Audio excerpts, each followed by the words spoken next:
तो जी अब बात कर लेते हैं ESFJ के कैरियर्स के बारे में, गोल्स के बारे में, और जानते हैं कि उनके पास टैलेंट क्या है, हॉबीज क्या है, और जब अपने काम पर होते हैं तो किस तरीके से लोगों के साथ बिहेव करते हैं। तो सबसे पहले बात कर लेते हैं उनके टैलेंट्स के बारे में कि क्या क्या टैलेंट उनके अंदर है और उनका टैलेंट उन्हें कहाँ तक पहुंचाता है। सबसे बड़ी बात तो बहुत ज्यादा सोशल होते हैं, मिलनसार लोग होते हैं। तो ये जो टैलेंट है बहुत लोगों के पास, मतलब काफी ज्यादा लोगों के पास नहीं होता है। कुछ लोग होते हैं जिनको लोगों से मिलना पसंद नहीं होता, मगर इनके पास बाय डिफॉल्ट ये टैलेंट है कि इन्हें लोगों से मिलना जुलना बहुत ज्यादा पसंद होता है। गैदरिंग में बैठते हैं, अपने दोस्त बना लेते हैं, बहुत ज्यादा खुश मिजाज होते हैं। स्ट्रेट बात करते हैं, फिलॉसफी इनको बिल्कुल भी नहीं पसंद होती कि कोई फिलोसोफर हो और उससे लंबी तमीदें बांधे, इनको बिल्कुल नहीं पसंद था। बिल्कुल सादा सिंपल और स्ट्रेट बात करके खत्म कर देते हैं बात को। लाइफ में बहुत ज्यादा प्रैक्टिकल होते हैं, प्रैक्टिकल के साथ साथ they are very very organized. अपना टाइम मैनेजमेंट इनको पता होता है। अगर इन्होंने कोई कमिटमेंट कर दी है तो उस कमिटमेंट को 110% जो है इनको कंप्लीट करना होता है। अगर आपने इन्हें 2 बजे का टाइम दिया है तो ये पंक्चुअल होंगे, 2 बजे ही पहुंचेंगे, आपको कभी भी देर नहीं करेंगे।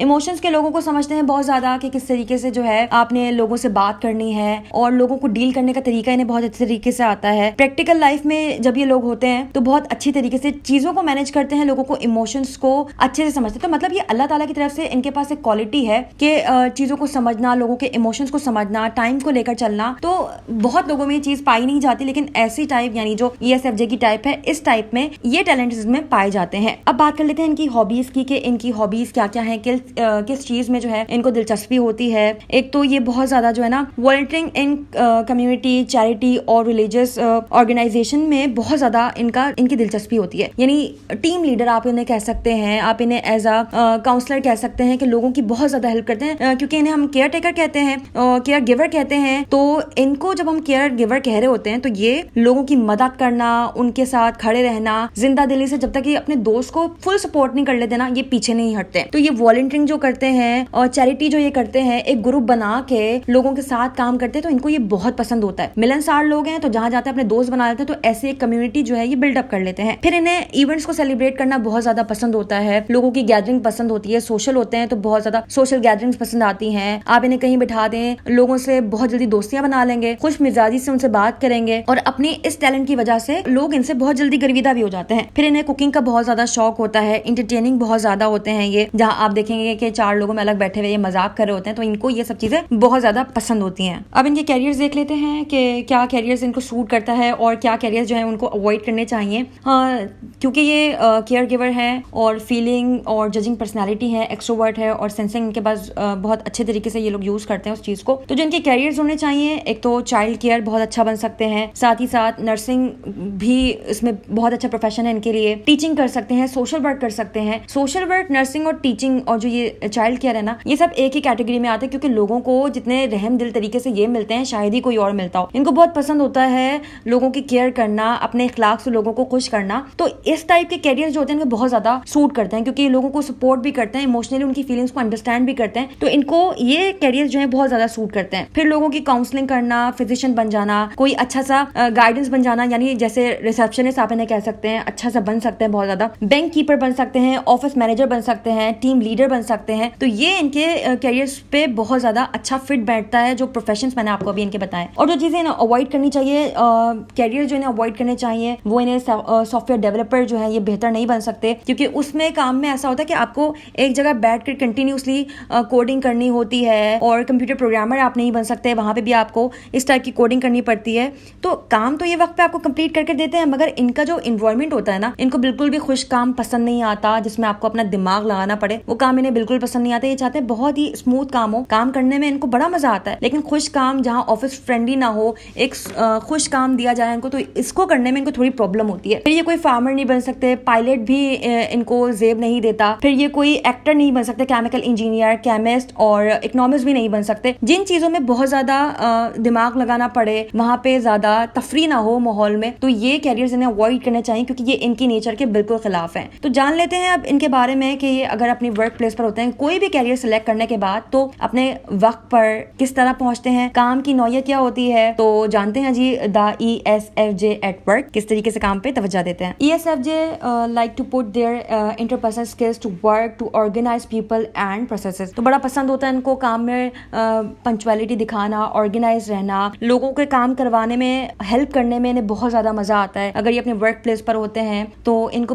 पसंद होता है कि अगर बराबर वाले को कोई एक्टिविटी दी है, कोई काम काम करने को दिया है और अगर उससे नहीं हो रहा होता तो ये उसकी हेल्प करते हैं, उनको कहते हैं कि लाएं हम आपका ये काम करके दें, आपको ये काम, आपको इस टास्क में हम हेल्प करते हैं, आपको कंप्लीट करके दें ये टास्क। मतलब हेल्पिंग हैंड होता है। काम करने में इनको बहुत मजा आता है और इनको लोगों के साथ काम करने में इतना मजा आता है कि बैठते हैं लोगों के साथ, उनका काम तो सॉल्व करवाते हैं, अपना टास्क भी पूरा करके देते हैं, क्योंकि वो पर्सनैलिटी है जो काम को एंड तक करके देती, कभी भी मना नहीं करेगी काम के लिए, आपको हमेशा से काम करके देगी और चाहती है जो काम किया है उसका नतीजा भी इन्हें हमेशा अच्छा ही मिले। फिर इनकी एक्सपेक्टेशन जो होता है ना वो बहुत ज्यादा हाई हो जाती है कि अगर हमने काम ऐसा किया और बॉस की तरफ से ऐसा रिएक्शन मिलता है जो इन्हें पसंद नहीं आता तो फिर ये बहुत ज्यादा डिसहार्ट हो जाते हैं। तो इनको चाहिए कि ये अपने अंदर एक ऐसी एबिलिटी रखें कि अगर इन्हें कोई अप्रिशिएट करता है, कोई मोटिवेट करता है या फिर इन्हें किसी बात से कोई डिसएग्री करता है तो इनको चाहिए कि उस चीज के लिए भी तैयार रहें। सामने वाला बंदा इन्हें क्या कहने वाला है, आया वो इन्हें खुश करने वाला है या गम देने वाला है, उसी हिसाब से ये सोचें और चीजों को लेकर चलें तो ये बहुत अच्छे से जो है वो आगे सर्वाइव भी कर सकते हैं। इनको बहुत सेटिस्फेक्शन मिलती है अपने काम को कंप्लीट करके, बहुत खुश होते हैं कि हमने अपना काम कंप्लीट कर लिया है, बहुत अच्छा फील करते हैं। एक तो सबसे बड़ी बात, टाइम के बहुत पाबंद होते हैं, दे आर वेल ऑर्गेनाइज। जब ऑर्गेनाइज होता है ना तो बंदा अपनी टीम को भी ऑर्गेनाइज करता है, खुद भी ऑर्गेनाइज रहता है और अपने काम को भी वैसे ही तवज्जो देता है। तो ये क्या करते हैं, बड़े ऑर्गेनाइज रहते हैं टाइम को लेकर, अपने काम को लेकर, जिसकी वजह से लोग इन्हें पसंद भी करते हैं। अगर आप इन्हें कोई टाइम दे देना कि आपने ये काम इस टाइम पर, कोई टास्क दे दें आपने कि आपने इस टाइम पे ये टास्क परफॉर्म करके देना है, तो ये उस टाइम पे आपको वो टास्क परफॉर्म करके देंगे ही देंगे। मतलब वर्क इनका डिले हो ही नहीं सकता क्योंकि दे आर पंक्चुअल। ठीक है, फिर जो कमिटमेंट कर लेते हैं उसको हमेशा कंप्लीट करते हैं, कभी भी पीछे नहीं हटते उस कमिटमेंट से, तमाम चीजें जो है प्रॉपर तरीके से पूरा करते हैं और फिर लोगों को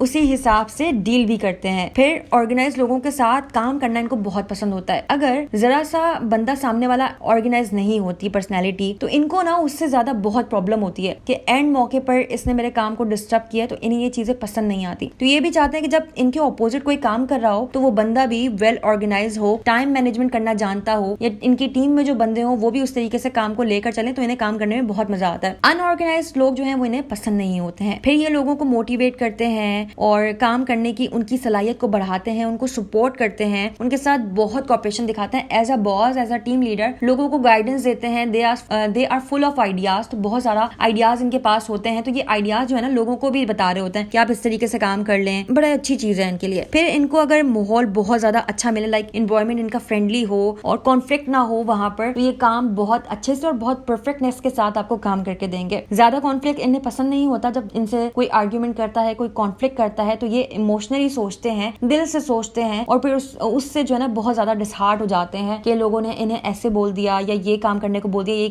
काम गलत कर दिया, तो उसको बहुत ज्यादा फील करते हैं क्योंकि ये फीलर भी हैं, तो उसी बेस पे लोगों को जज भी करते हैं। ऐसा टीम वर्क अगर आप इनको देखते हैं, टीम वर्कर हैं, तो इन्हें आइडियाज देना पसंद होता है, लोगों को वक्त देना पसंद होता है, मैनेजमेंट बहुत अच्छी कर लेते हैं, टाइम को बहुत ऑर्गेनाइज करते हैं, अपनी टीम को ऑर्गेनाइज रखते हैं हमेशा से ताकि वो बहुत अच्छे तरीके से काम कर सके। तो ये इनके टैलेंट्स हैं, ये इनकी हॉबीज हैं। मैंने आपको इनके कैरियर्स बताए, जो अवॉइड करने चाहिए कैरियर्स वो बताया मैंने आपको। तो इस तरीके से अपने वर्क प्लेस पर बिहेवियर को भी देखते हुए काम करते हैं, अपनी हॉबीज भी देखते हुए काम करते हैं, अपना टैलेंट भी दिखाते हैं। तो ये एक बहुत अच्छी पर्सनैलिटी इस तरीके से साबित होती है ESFJ।